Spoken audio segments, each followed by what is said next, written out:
Alors, l'avantage des émissions en direct, c'est qu'on apprend les infos en direct et on vous demande de réagir en direct.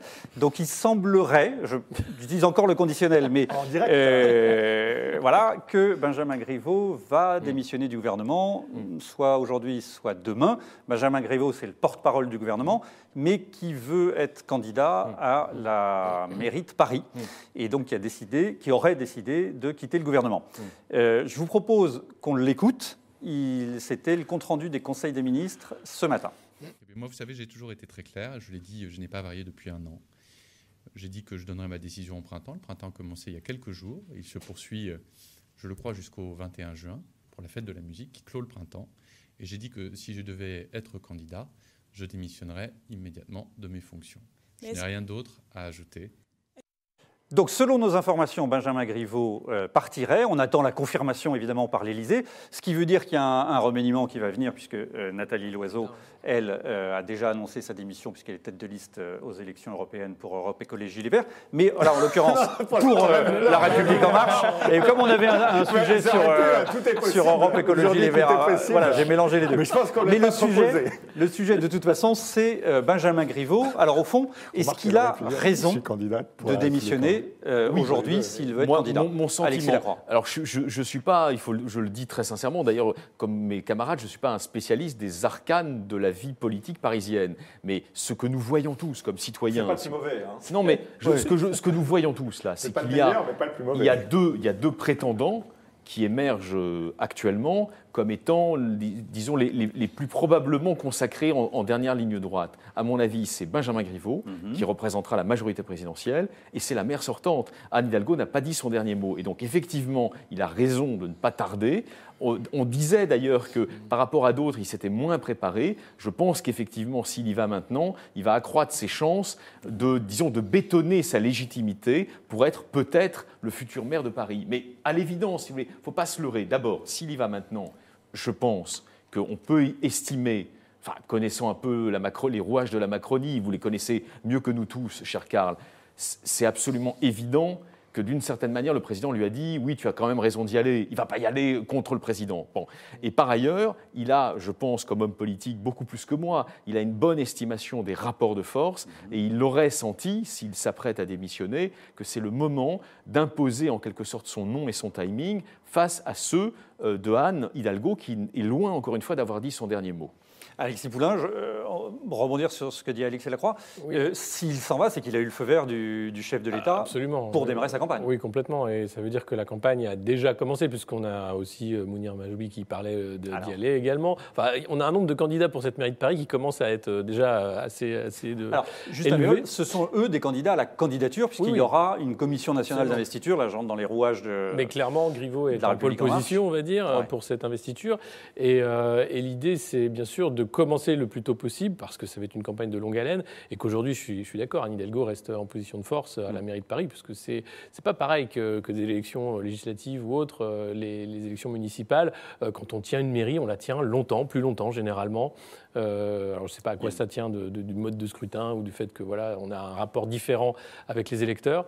Donc là, ça va être une campagne qui va devoir être un peu créative, compte tenu en plus de la position de En Marche et de la popularité qu'a un cas dans les sondages de Benjamin Griveaux. Fergan Aziari, Benjamin Griveaux, c'est le favori aujourd'hui, vous diriez, pour l'élection? Je ne pense pas. Je pense qu'Anne Hidalgo aujourd'hui. Anne Hidalgo, si on en croit les sondages, est plutôt bien partie pour remporter cette élection, à mon grand étonnement, puisque son bilan à la mairie de Paris ne me paraît pas non plus excellent quand on regarde l'état des finances de la ville et la question de la cherté du logement, plein de problématiques qui aujourd'hui ne sont pas résolues. Maintenant, l'opportunité pour Benjamin Griveaux de quitter le gouvernement en ces temps de crise de gilets jaunes, moi je m'interroge quand même sur la réception de ce geste dans l'électorat. On a quand même une crise institutionnelle et politique inédite et on a l'impression finalement que ce personnage poursuit son agenda politique et qu'il laisse un petit peu le bateau à d'autres en train de couler alors que c'est pas très... À ceci près que quand même, ce que nous disions Fergan, c'est qu'il apparaît vraisemblable qu'il s'agit aussi d'un agenda du président lui-même. Le président lui-même n'est pas désintéressé par la mairie de Paris. Bien sûr, mais est-ce que c'est un bon calcul politique? Moi, j'en doute compte tenu effectivement de la situation du pays. Guillaume Clossard, pour le coup, le président voulait qu'on parle d'Europe. il y a les élections européennes. Résultat, c'est raté. Puisque là, vous voyez, on avait un sujet sur l'Europe, on le décale, et on parle de Paris.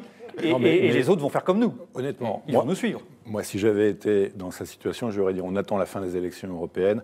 Il y a un sujet de décence politique aussi. Il y a un sujet... Mais non, mais je suis désolé.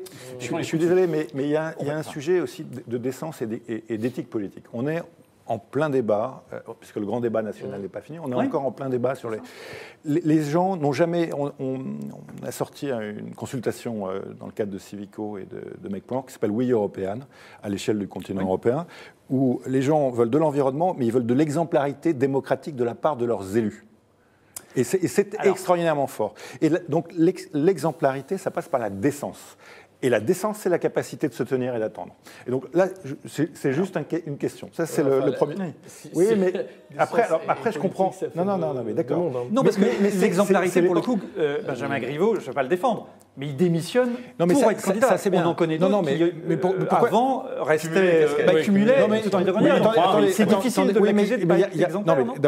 D'abord, il a dit, soyons très clairs, dès le début, il a dit qu'il voulait Paris, donc on sait ce qu'il veut, et il y a une honnêteté intellectuelle chez qu'il le rabâche. Il y a une course, en vérité, qui est lancée. C'est pour ça qu'il doit y aller, parce qu'il y a quand même Cédric Villani, Mounir Majoubi et 3 ou 4 autres candidats. Gaspard, oui, mais il est très loin. Au sein de la République en marche, oui, bien sûr. Mais enfin, Villani et Majoubi, ils sont problème qu'il avait du gouvernement. Ils sont à 2 points. Donc c'est quand même assez serré. Et donc moi, je comprends très bien la logique de Benjamin Griveaux, qui est de dire, je ne vais pas laisser les autres faire campagne, et je vais le faire. Et sa logique, elle est imparable et elle est légitime. Après, il y a ça, on le savait depuis longtemps. Peut-être que compte tenu du contexte, on aurait dû, parce qu'il y a eu plusieurs changements de gouvernement, lui dire tu peux partir plus tôt en même temps que X ou Y, parce qu'il avait l'opportunité de le faire. C'est tout ce que je dis. Je dis il y a une réflexion sur le timing à avoir. Par ailleurs, on parlait de Madame Hidalgo. Moi, je trouve que elle a fait un très bon remaniement de son équipe, parce que depuis qu'elle s'est débarrassée d'un certain nombre enfin, parfois contraintes. Parce que, oui, mais elle a mis une équipe qui, pour le coup, est plutôt forte. Et son premier adjoint, que j'ai eu l'occasion de croiser, je trouve qu'il est de bonne qualité. Et je pense que si elle remonte, c'est parce qu'elle a des gens qui manifestement la soutiennent et qu'elle a mis en place une équipe très rapprochée qui fait fonctionner beaucoup mieux la mairie de Paris et qu'elle a montré qu'elle était capable de tirer des enseignements de ses erreurs et de ses maladresses. Je pense que c'est ça qui l'a fait remonter, c'est sa capacité à dire oui, j'ai fait des fautes, je remanie et j'essaie de changer un petit peu mon comportement. Maintenant, à voir si ça va durer. Moi, je crois aussi que c'est une équipe aussi qui est déjà en mode campagne. À partir du moment où elle l'a resserré, c'était de dire allez les gars, c'est parti quoi. Elle a un an d'avance en réalité. Elle a un an d'avance et ils sont bons. La vérité, c'est qu'ils sont bons. Ce qui n'était pas le cas des précédents. Mais pardon de le dire, mais je vois le niveau de discours politique, de pensée politique et de pensée appliquée est beaucoup plus fort dans cette nouvelle équipe resserrée que dans la précédente. Et donc là, elle est beaucoup mieux entourée. Entourée, pardon. Parce qu'avant, ça l'enterrait. C'était l'abscisse révélateur.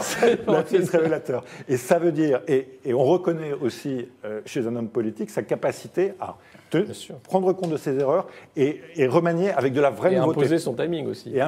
Et donc là, on voit que c'est une vraie politique, cette dame. Alors, dernier mot, c'est vrai qu'on peut s'interroger.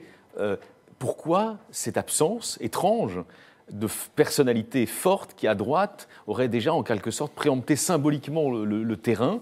Est-ce que cela marque, mais c'est une question sans malice de ma part, est-ce que cela marque un relatif désintérêt du parti Les Républicains pour ce poste, dont on sait qu'il est quand même... C'est pas très gentil pour Rachida Dati qui s'est présentée. Oui, je sais, mais elle n'existe pas dans l'image des gens. Si vous voulez, ça se joue, encore une fois, vraiment, je vous l'assure, on l'a dit, mais d'ailleurs, ils sont d'accord avec moi, ça se joue actuellement entre Benjamin Griveaux et éventuellement Mounir Majoubi, mais surtout Benjamin Griveaux, je pense, et Anne Hidalgo. Et bizarrement, personne de sérieux, jusqu'à nouvel ordre, ne songe à ce que l'hypothèse Dati puisse aboutir. C'est bizarre, c'est curieux. Qu'est-ce qui se passe? Pourtant, la ville de Paris n'est pas une ville complètement positionnée que sur la gauche. Et c'est très bizarre. C'est une vraie question politique.